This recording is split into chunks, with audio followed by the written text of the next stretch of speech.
రాజకీయాల్లో సుదీర్ఘ అనుభవం, వివాదరహిత నేతగా పేరున్న తెలంగాణ శాసన మండలి చైర్మన్ గుత్తా సుఖేందర్ రెడ్డి కీలక వ్యాఖ్యలు చేశారు. రాజకీయ నాయకులు వాడుతున్న భాషను తప్పుపడుతూ అధికార ప్రతిపక్షాలు ప్రజల ఈసడింపునకు గురి కావద్దని హితవు పలికారు. రాజ్యాంగ పదవులను గౌరవించాల్సిన బాధ్యత అందరిపైన ఉందని గుర్తు చేశారు. ఉచితాలు తగ్గించి ప్రజలకు పని కల్పించాలని ప్రభుత్వాలకు సూచించారు. నీళ్లు వస్తేనే తెలంగాణకు మేలు జరుగుతుందంటున్న శాసన మండలి చైర్మన్ గుత్తా సుఖేందర్ రెడ్డితో మా ప్రతినిధి Venkatreddy face to face.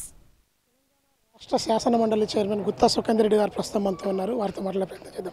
Sir నమస్తే. సుదీర్ఘ రాజకీయ అనుభవం కలిగినటువంటి మీరు అన్ని రాష్ట్ర ప్రభుత్వాలతో అన్ని రాజకీయ పార్టీలతో పనిచేశారు. ప్రస్తుతం ఇప్పుడు రాష్ట్రంలో నెలకొన్నటువంటి పరిస్థితుల దృష్ట్యా మీ నోటి నుంచి ఒక మాట వచ్చింది, అవినీతి పెరిగిపోయిందని, అదేవిధంగా ఉచితాలు ఉండొద్దని. రాష్ట్రం గురించి చెప్పలేదు, దేశం గురించి చెప్పాను. అవినీతి అనేటువంటిది ఒక రాష్ట్రం గురించో ఒక దగ్గర గురించో కాదు, దేశం గురించి చెప్పాను. రాజకీయాల్లో డబ్బు యొక్క ప్రాధాన్యత తగ్గించాలంటే కేంద్ర ప్రభుత్వం కానీ, సుప్రీంకోర్టు కానీ, ఎన్నికల కమిషన్ కానీ ఖచ్చితంగా ఒక నిర్ణయాలు తీసుకొని అవినీతికి ఆస్కారం లేకుండా చట్టాలు తీసుకురావాల్సినటువంటి అవసరం. అదే పద్ధతుల్లో వివిధ రాజకీయ పార్టీలు ఎన్నికల ముందు ఇస్తున్నటువంటి వాగ్దానాల మీద కూడా చట్టం తీసుకురావాల్సినటువంటి. వాళ్ళు ఏమవుతుంది, ఉచితాల వల్ల రాష్ట్ర ప్రభుత్వాలు దివాలా తీసేటువంటి పరిస్థితి వస్తూ ఉంది. అప్పుల కుప్పలు మరి ఇవాళ రాష్ట్ర ప్రభుత్వాలు పడిపోయేటువంటి పరిస్థితి. ఇది ఒక మన రాష్ట్రమే కాదు, ఆంధ్రప్రదేశ్ తీసుకో, కర్ణాటక తీసుకో, తెలంగాణ తీసుకో, చాలా రాష్ట్రాలు ఎక్కడైతే ఉచితాలను ఎక్కువగా మనం అందిస్తున్నామో ఆ రాష్ట్రాలన్నీ కూడా ఆర్థికంగా ఇబ్బందుల్లో ఉన్నాయి, అభివృద్ధిలో కుంటుపడుతూ ఉన్నాయి. కేంద్ర ప్రభుత్వము మతపరమైన రిజర్వేషన్లు సాధ్యం కాదు, మేము వ్యతిరేకం అంటూ కూడా చెప్తోంది. తెలంగాణ రాష్ట్ర ప్రభుత్వం 42% బీసీలకు ఇస్తామని ఆర్డినెన్స్కు సిద్ధమవుతున్న తరుణం.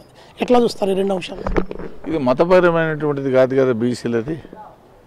బీసీలకు మతపరమైన దానికి ఏం సంబంధం లేదు. విన్నారా? ఇది కేవలం వెనుకబడ్డ తరగతులకు సంబంధించింది. దాంట్లో ముస్లిం వర్గాలలో మైనారిటీ వర్గాలు, ముస్లిం అనడానికి కూడా లేదు, మైనారిటీ వర్గాల్లో ఎవరైతే గతంలోనే బీసీఈ గ్రూప్లో చేర్చబడ్డారో వాళ్ళది ఆటోమేటిక్గా ఉంటుంది.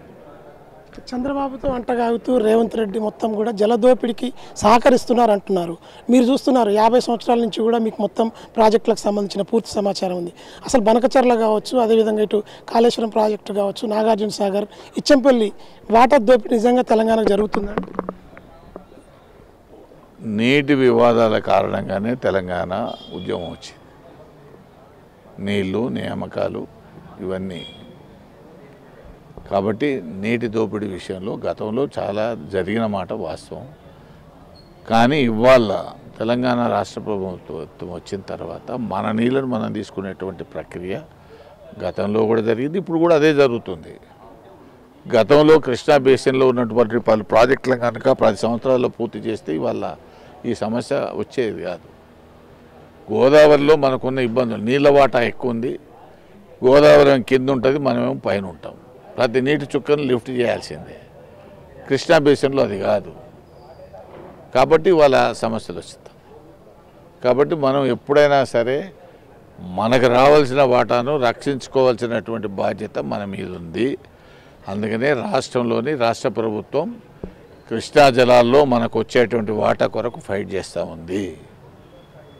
గోదావరిలో మనకు వచ్చేటువంటి వాటా మన ప్రాజెక్టులను మీరు ఇచ్చంపల్లి నుంచి నారాయణసాగర్ నుంచి మీ ప్రాంతానికి తీసుకుపోమని చెప్తా ఉన్నాం. బనకచర్ల సరైనది కాదనేటువంటి విషయం కూడా చెప్తాం. ముఖ్యంగా చెప్పండి సార్, కాళేశ్వరం ప్రాజెక్టులో అవినీతి బయటపడిందని చెప్పి ఇంజనీర్ల ఇండ్లపై కూడా ఏసీబీ దాడులు జరుగుతూ ఉన్నాయి. దీన్ని అరికట్టాలంటే మీరు ఇంకా సుప్రీంకోర్టు కావచ్చు, కేంద్రం కావచ్చు, ఇతర కేంద్ర సంస్థలన్నిటికీ ఏమైనా లేఖలు రాసే అవకాశం? నేను రాయాల్సిన అవసరం నాకు లేదు. ఎవరు చేసే పని వాళ్ళు చేయాలి, ఎవరు చేసే కార్యక్రమం వాళ్ళు చేస్తారు. ఫైనల్గా చెప్పండి, స్థానిక సంస్థల ఎన్నికలకు సంబంధించి ఉచితాలు వద్దు, పని కావాలని చెప్పి మీరు సూచన కూడా చేసిన నేపథ్యం ఉంది. అది సాధ్యపడుతుందా తెలంగాణతో పాటు ఇతర రాష్ట్రాలు? అది కేంద్ర ప్రభుత్వం నిర్ణయం తీసుకోవాలా, ఎలక్షన్ కమిషన్ ఆఫ్ ఇండియా నిర్ణయం తీసుకోవాలా. దేశ భవిష్యత్తును దృష్టిలో పెట్టుకొని కొన్ని కీలక నిర్ణయాలు తప్పవు. Thank you sir. రాబోయే రోజుల్లో ఖచ్చితంగా స్థానిక సంస్థల ఎన్నికలకు సంబంధించి అవినీతి జరగకుండా ఉండాలంటే కేంద్ర సంస్థలు స్పందించాల్సిన అవసరం ఉంది. చట్ట పరిధిలో ఉన్నటువంటి అన్ని అంశాలను పరిశీలించి నిర్ణయాలు తీసుకోవాలని చెప్పి శాసనమండలి చైర్మన్ గుత్తా సుఖేందర్ రెడ్డి గారు చెప్తా ఉన్నారు. విజువల్ జర్నలిస్ట్ మధుతో వెంకటరెడ్డి, నల్గొండ.